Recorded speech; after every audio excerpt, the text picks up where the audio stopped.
Agora vamos ver um pouquinho das características dos sistemas operacionais multiprogramáveis. Então, agora nós vamos relacionar os conteúdos necessários para realizar o quê? Agora nós vamos ver um pouquinho da gerência do processador e explicar de que forma o processador trata as informações de instruções que são interrompidas e como ocorre o tratamento das exceções, tá? Então, isso é importante. Essa informação será importante para que a empresa possa tomar a decisão da compra de um sistema operacional.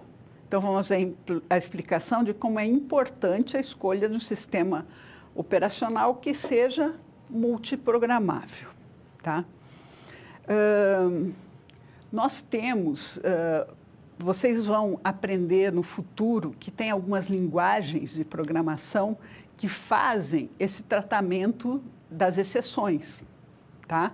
Então, no futuro, eu quero que desde já vocês tenham em mente que o sistema operacional também vai contribuir, aí, no futuro, ele vai ter um papel em relação às linguagens, às programações, aonde que ele vai atuar na programação que você fizer lá na frente. Tá? Então, vamos ao quadro. Então, só relembrando, né, já que o sistema operacional ele gerencia várias partes do computador, vamos relembrar, né, quais são esses recursos que o sistema operacional tem responsabilidade. Tá? Então, por exemplo, ele tem responsabilidade sobre a memória principal. Tá? Relembrando, né, vamos relembrar, né, a estrutura, porque agora nós vamos fazer uma revisão na estrutura, lá na arquitetura dos computadores. Tá? O que é composta a arquitetura dos computadores? Estou falando da arquitetura de von Neumann. Né? A arquitetura tem o quê? Memória, tem processador, tem dispositivos de entrada e saída. Então, o sistema operacional vai ter que gerenciar tudo isso de alguma maneira. É claro que ele não vai gerenciar todas as partes, mas várias partes ele vai ter que dar conta. Por quê? Porque ele faz o papel de gerenciador dessa arquitetura, ok? Então, a gente vai ver dentro da arquitetura dos computadores os papéis, vamos relembrar dos papéis da memória principal, da memória secundária, da memória RAM, né, que são as 3 memórias que nós temos. Tá? Vamos ver que partes e qual que é a importância ou qual que é o olhar do sistema operacional para cada uma dessas partes, ok? Então, vamos lá. Quanto à memória principal, qual que é a descrição? Quando a gente fala de memória principal, a gente está falando que o acesso pelo endereço que é registrado pelo MAR, lembra o que é o MAR, Memory Address Register? Através desse, a unidade de controle saberá onde alocar os dados e a sua disponibilidade. Tá? Então, tem lá o endereço do 0 ao endereço 2n-1. Tá? Então, isso faz parte lá da arquitetura de computadores. Vamos voltar para a memória cache. Lembram que a memória cache foi criada para quê? Para aumentar a velocidade. Tá? Utilizada para minimizar a diferença entre a velocidade do processador e da leitura dos dados na memória principal. Então, ela foi colocada ali num lugar estratégico para fazer isso. Ela é pequena, porém muito veloz, pois armazena uma parte do conteúdo da memória principal e é acessada primeiro pelo processador. Então, relembraram o que essa memória cache faz? Ela tem informações armazenadas nela, então o processador vai primeiro buscar as informações que estão armazenadas na cache, antes da memória principal. Por quê? Porque ela é mais veloz. Tá? Então, quanto menor a cache, mais rápido será o acesso ao dado. Ela é uma memória volátil, lembra? Que fica armazenada por pouco tempo ali, ok? E lembram que são as memórias secundárias? Memórias secundárias são o nosso HD, nosso pendrive, elas são aquelas memórias não voláteis, ou seja, você gravou, está lá gravado. tá? Então, é não volátil e armazena programas e dados a um custo baixo de processamento e uma alta capacidade de armazenamento. Então, só lembrando, né, que na cache a gente não deixa nada gravado, né? Ela é uma memória volátil. E a memória secundária é uma memória barata, né? Porém, ela tem uma grande capacidade, ok? Então, só relembrando, nós estamos falando da arquitetura, por quê? Porque o sistema operacional vai trabalhar com toda a arquitetura do computador, ok? Vamos voltar ao quadro. Nós também vamos ver alguns outros recursos, né, que são gerenciáveis, ou seja, que o sistema operacional também dá conta. Dispositivos de entrada e saída. Nós sabemos, né, que o sistema operacional vai dar conta do nosso teclado, vai dar conta do nosso mouse, vai dar conta da nossa impressora. Esses são dispositivos de entrada e saída, né? Então, por exemplo, o que eles fazem? Vamos dar uma geral aí, dispositivos de entrada e saída. Eles viabilizam a comunicação entre o sistema computacional e o ambiente externo. Nós sabemos, né, que é o nosso mouse, a nossa impressora. Dividem-se em duas categorias, como memória secundária e os que fazem a interface usuário-máquina, tá? Então, nós sabemos disso. Os barramentos, lembram que a definição de barramentos, eles são aqueles canais, né, que realizam a comunicação de dados entre condutores, processadores, memórias e dispositivos de entrada e saída. São aquelas comunicações, né, aquelas linhas, né, de comunicação aí que fazem toda essa comunicação. Temos vários tipos de barramentos, tá? O que é pipelining? Né? A técnica que permite o processador executar várias instruções paralelamente em estágios diferentes. Tá? Divide uma tarefa em subtarefas para a execução em sequência. Enquanto uma instrução é executada, essa função permite que ele busque a próxima e assim otimize o tempo de processamento de modo geral. Então, o pipelining, tá? Lá em arquitetura de computadores, tá? Quando a gente vê arquitetura de computadores, a gente fala do pipeline, né? Que é um exemplo clássico é lá o lavar roupa, secar roupa,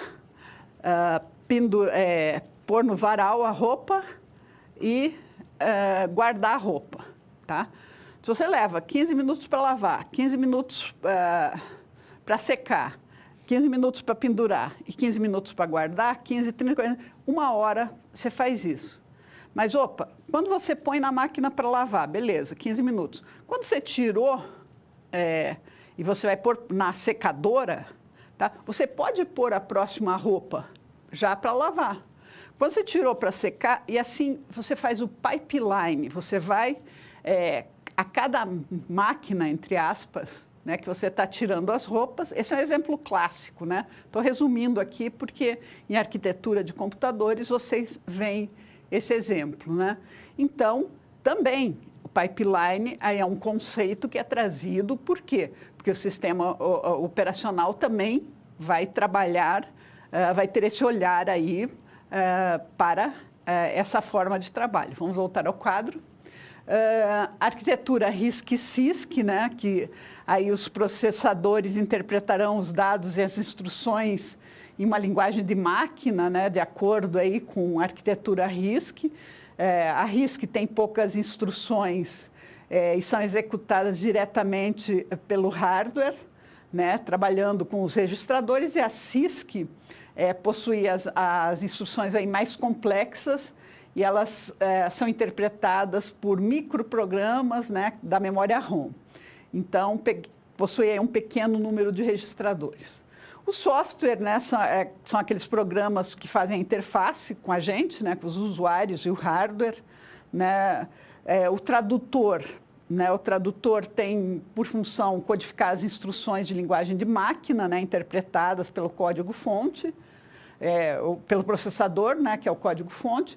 O produto do tradutor é um módulo objeto, que pode ser montador, que traduz aí o programa-fonte para linguagem de máquina, ou compilador, enfim.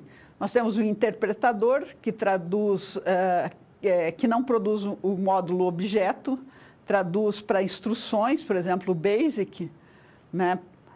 O linkador, né? O linker, né? Que gera, a partir do módulo objeto, um executável. O loader carrega na memória principal o programa que será executado. E o depurador, que permite aí nós, né, usuários, acompanhar uma sequência de instrução a ser executada. Então, isso tudo são recursos, esses são recursos. Eu só trouxe para vocês saber que esses recursos podem ser gerenciáveis pelo sistema operacional, ok? Então, temos esse olhar do sistema operacional para as memórias, temos para N situações, até porque, se ele é o gerenciador, ele vai saber o que fazer primeiro, né? Ele tem que saber o que está acontecendo no computador para tomar a melhor decisão. Então, vamos voltar ao quadro. Aqui eu trouxe um quadro comparativo da monoprogramação e multiprogramação, né? Claro que não tem nem comparação, né? Até porque a monoprogramação se dedicava totalmente a uma tarefa apenas, né? Então, a utilização da CPU era muito pequena, né? Da memória, porque era um trabalho dedicado, né? A memória, o disco, a impressora, o tempo de processamento, e o throughput, que refere-se à quantidade de dados que estão sendo processados e o tempo que levou essa transferência para acontecer. Nós vamos falar dessa taxa aplicável em transferências em disco rígido quando em redes de computadores. Nós vamos falar mais para frente lá, é uma taxa bem importante para a gente fazer uma medição aí dos processadores, tá? Então, para o sistema operacional é extremamente importante. Então, só para vocês terem uma noção, né, desse gerenciamento. Claro que não tem comparação, nós não temos nem por que utilizar mais essa parte mono, né? Porque não faz sentido uma CPU ficar ociosa, né? Por nenhum tempo, ok? Vamos voltar ao quadro. Então, algumas características, né? Então, nós temos algumas situações que a gente tem que conhecer, por exemplo, interrupção, né? O que é uma interrupção? Ela não depende de um processo de execução, e sim, ela ocorre em função de um evento externo a um programa que está em uso. Isso torna possível a implementação da concorrência entre os processos, que é uma característica principal dos sistemas multiprogramáveis, sincronizando as tarefas e sua execução com as operações dos usuários e também controle dos dispositivos. Então, a interrupção ela ocorre de forma assíncrona. Isso porque ela não está vinculada à execução de um programa que identifique o início e o fim de cada agrupamento de bits. Então, a interrupção pode ocorrer a qualquer momento. Um exemplo de interrupção ocorre quando um dispositivo de entrada ou saída encerra uma tarefa e o processador, por sua vez, interrompe a execução daquela instrução do programa para executar as instruções de encerramento da operação sinalizada. Com isso, a unidade de controle é acionada para verificar o que houve e iniciar a rotina de tratamento de interrupções. As instruções que forem executadas para esse tratamento de interrupção devem ser armazenadas em um registrador para que, ao retornar à execução do programa, seja possível restaurar as informações e dar continuidade ao processo interrompido. Como as instruções de tratamento ficam guardadas nos registradores, isso facilita o acesso à informação caso aquele evento volte a ocorrer. E, com isso, acionar a rotina apropriada para realizar o desvio de fluxo de processamento de forma mais rápida. A necessidade de um controlador de pedidos de interrupção. Então, a interrupção acontece a qualquer momento, né? E, claro, quando acontece essa interrupção, aqueles dados são armazenados. O que é uma exceção? Que é outra palavra que vocês têm que conhecer. Vamos ao quadro. Exceção é diretamente ligada ao programa, ou seja, é um evento ocorrido em função do processamento do programa e, por isso, também é síncrona. Um exemplo comum é o overflow, que ocorre quando há uma divisão por zero e não foi previsto um tratamento no código-fonte do programa. Com isso, o sistema operacional entende que uma instrução no programa gerou um erro lógico ao ser executado. Uma divisão por zero gerou, e esse problema ocorrerá todas as vezes que o programa for executado. Portanto, a solução é prever esse tipo de erro e incluir o tratamento das exceções no próprio programa. Então, a exceção, e o tratamento da exceção no próprio programa, a gente pode fazer isso. O que são operações de entrada e saída? Eram controladas por um conjunto de instruções de entrada e saída nos primeiros sistemas computacionais. Então, foi desenvolvido o controlador, então, o controlador ou interface, que realiza essas operações de reconhecer os comandos e solicitações advindas dos dispositivos e que precisam se comunicar com hardware e com software. Sendo assim, o processador não se comunica mais diretamente com o hardware e com o software, e sim com o controlador ou com a interface. São dois os tipos de controladores: entrada e saída controlada por programa e entrada e saída controlada por interrupção. Então, são algumas características que a gente precisa conhecer, aí dos sistemas que nós temos: interrupção, exceção, as operações de entrada e saída. Vamos complementar. Atualmente, quase não há intervenção de unidades da CPU, nas unidades de entrada e saída, pois nas novas arquiteturas há um processador de entrada e saída que otimiza o tempo e o uso dos recursos pelo computador. Mas, além desses, como mencionado, há também uma técnica de buffering. Ela é responsável por fazer a transmissão dos dados dos dispositivos de entrada e saída para a memória principal, a partir do uso de registradores para fazer esses transportes. Com isso, o dado será sempre transferido primeiro ao buffer, que permitirá o acesso à informação, que deverá imediatamente ser processada. Isso faz com que os dispositivos de entrada e saída sejam liberados para receber novas instruções e que seja reduzido o problema de diferença de processamento, leitura e gravação de novas instruções, bem como a sua execução. Isso quer dizer que o quê? Que foram melhorados todos os sistemas de entrada e saída, O buffer ainda permite que existam vários registros armazenados e ainda não lidos, e esses podem variar em tamanho de acordo com o tipo de informação que deverá ser lida pelo processador. Semelhante ao processo de buffer, então nós temos o processo de buffer e o processo de spooling. Spooling, que é o Simultaneous Peripheral Operation Online. Esse começou lá em 1950 com o intuito de aumentar as possibilidades de trabalho com processos concorrentes, e ele trouxe a possibilidade do quê? De armazenar um conjunto de instruções ou jobs em fitas magnéticas para serem processados. Essa técnica era realizada sequencialmente, cada job é armazenado, o que diminui o tempo de processamento e busca por instruções que devem ser processadas. A saída desse tipo de processamento é o armazenamento da informação em outra fita magnética ou outra área do disco rígido. Então, esta foi a base aí do processamento batch. Então, o processamento batch, feito aí em fitas magnéticas, foi aí uma forma de trabalho dos dispositivos de entrada e saída. Agora, nessa resolução da escolha de um sistema operacional, então, há dois tipos de tratamento da interrupção, o vetor da interrupção e um registrador de status. O vetor da interrupção tem como objetivo guardar o endereço em que está o conjunto de instruções que foram executadas para tratar o evento. E o registrador de status armazena qual foi o tipo de evento ocorrido. Então, para cada tipo de evento, há a sua respectiva rotina de tratamento. Então, isso é importante. A seguir, estão relacionados os processos que ocorrem para tratar a interrupção. Eles são: o processador recebe a sinalização da ocorrência do evento, o processador encerra a execução da instrução que está efetuando no momento, interrompe o processamento das instruções daquele determinado programa.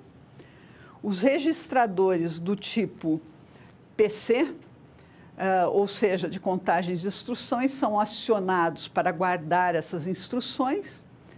Quarto tipo, o processador verifica qual a rotina o evento está associado e busca no registrador informação para execução. O tratamento de interrupções é salvo lá na pilha de controle do programa. A rotina de tratamento é executada. Em seguida, as informações que foram salvas nos registradores de uso geral são restauradas para que o processador continue a execução das instruções do programa que foi interrompido, exatamente do ponto que parou. Esses podem ser considerados fatores fundamentais na escolha de um sistema operacional, pois não prejudicam o processamento de informações que estejam sendo executadas paralelamente em outros programas, tá? Então, vejam que as ações do sistema operacionais, o que ele vai fazer quando acontece algum problema, nos dá informações de qual o melhor sistema operacional que eu vou escolher, ok?